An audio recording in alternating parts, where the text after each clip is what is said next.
Hello ನಮಸ್ಕಾರ, ನೀವು ನೋಡ್ತಾ ಇದ್ದೀರಾ ಇಂಡಿಯಾ ಫಸ್ಟ್. ನಾನು ರಕ್ಷತ್ ಶೆಟ್ಟಿ. ಈಗ ಹೆಡ್ಲೈನ್ಸ್.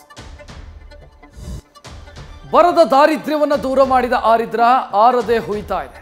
ಕೊಡಗಲ್ಲಿ ಚೇಷ್ಟೆಗಿಳಿದ ಕಪಿಲ ರಸ್ತೆ ಸೇತುವೆಗಳನ್ನು ಮುಳುಗಿಸಿದರೆ ಕಬಿನಿ 30 ಹಳ್ಳಿಗಳ ಸಂಪರ್ಕಕ್ಕೆ ಬೇಲಿ ಹಾಕಿದೆ.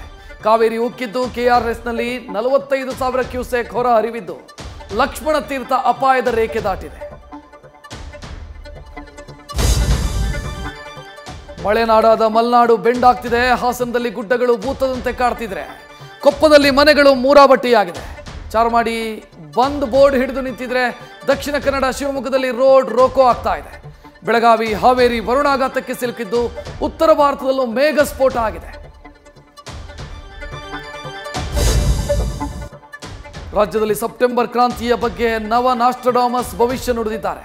ತಣ್ಣಗೆ ಗಾಳಿ, ಚಳಿ, ಮಳೆ ಅಂತ ಬದಲಾವಣೆಯ ಪದಬಂಧ ಪೋಣಿಸಿದ ರಾಜಣ್ಣ ಸಂಚಲನ ಸೃಷ್ಟಿಸಿದ್ದಾರೆ. ಸಿದ್ದು ಕೈಯನ್ನ ಪವರ್ ಸೆಂಟರ್ಗಳು ಕಟ್ಟಿ ಹಾಕಿದ್ದನ್ನು ಪ್ರಸ್ತಾಪಿಸಿದ್ದಾರೆ. ಅತ್ತ ರಾತ್ರಿ ಬಿಆರ್ ಪಾಟೀಲ್ ಕಾಗೆಗೆ ಕರೆದ ಸಿಎಂ ಬುದ್ಧಿ ಹೇಳಿ ಕಳಿಸಿದ್ದಾರೆ.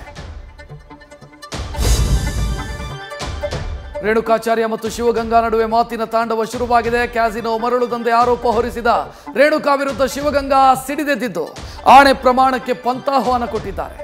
ದುಡ್ಡಿನ ದಂಧೆ ಬಯಲು ಮಾಡ್ತೀನಿ ಅಂತ ರೇಣುಕಾಚಾರ್ಯ ರಾಂಗ್ ಆಗಿದ್ದಾರೆ. ಐತಿಹಾಸಿಕ ಕ್ಷಣಕ್ಕೆ ಇಡೀ ವಿಶ್ವ ಇವತ್ತು ಸಾಕ್ಷಿಯಾಯಿತು. ಬಾಹ್ಯಾಕಾಶಕ್ಕೆ ಭಾರತದ ಶುಭಾಂಶು ಶುಕ್ಲ ಹೆಜ್ಜೆ ಇಟ್ಟರು. ಅಕ್ಸಿಯೋಮ್ ನೌಕೆ ಡಾಕಿಂಗ್ ಪ್ರಕ್ರಿಯೆ ಯಶಸ್ವಿಯಾಗಿದೆ. ಮೊದಲ ಸಂದೇಶ ಕಳುಹಿಸಲಾಗಿದೆ. ಡ್ರ್ಯಾಗನ್ ಗ್ರೇಸ್ ಕ್ಯಾಪ್ಸೂಲ್ನಿಂದ ನಮಸ್ಕಾರ ಹೇಳಿದ ಶುಕ್ಲ ಶುಭ ಸಮಾಚಾರ ನುಡಿದಿದ್ದಾರೆ. ನ್ಯೂಸ್ ಫಸ್ಟ್, ನಿರ್ಭೀತಿಯಿಂದ ನಿಮ್ಮ ಪರವಾಗಿ.